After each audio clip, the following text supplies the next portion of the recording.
İnsanlar bitkilerin böyüməsi üçün onları suluyurlar. Amma öz enerjimizin böyüməsi üçün özümüzü yaxşı hiss etməyin vacib olduğunu unuduruq. Sənin üçün başqalarına qarşı yaxşı münasibət göstərmək asandır, amma özünə qarşı eyni münasibəti göstərməkdə çətinlik çəkirsən.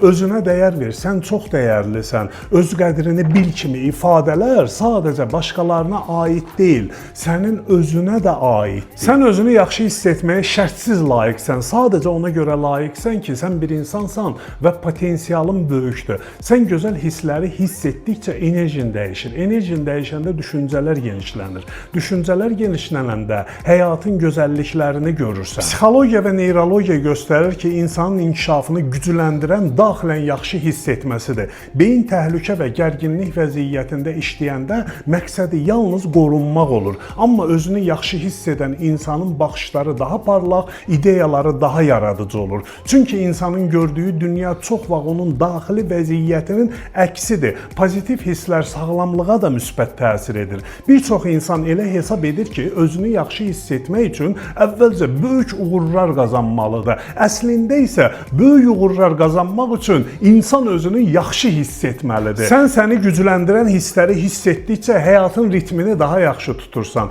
özünə daha çox inanırsan, öz potensialını daha çox üzə çıxarırsan. Ən maraqlısı isə odur ki, insanın pozitiv hissləri təkcə öz həyatını dəyişmir. Onun enerjisi ətrafındakı insanlara da ilham verir. Çünki emosiyalar yoluxucudur və enerji paylaşılır. Ona görə də pozitiv hiss etmək sadəcə şəxsi məsələ deyil. Bu həm də insanın dünyaya verdiyi bir töhfədir. Psixologiyada geniş araşdırılmış anlayışlardan biri də self-compassion, yəni özünə şəfqət anlayışıdır. İnsan öz daxili dünyasını daha yaxşı anladıqca həyatında yeni perspektivlər açılır. Çünki daxili transformasiya həyatın keyfiyyətini tamamən dəyişir. Bunun üçün hazırladığımız NAT diploma dəyişim proqramı 11 martda başlayır. Həm əyani, həm onlayn qoşulma mümkündür. Bütün iştirakçılara fərdi NAT seansı hədiyyə ediləcək. Unutmayın ki, davranışı yaradan duyğudur. Həmişə hiss etdiklərinizə uyğun davranırsınız. Fikirləriniz çox dəyərlidir.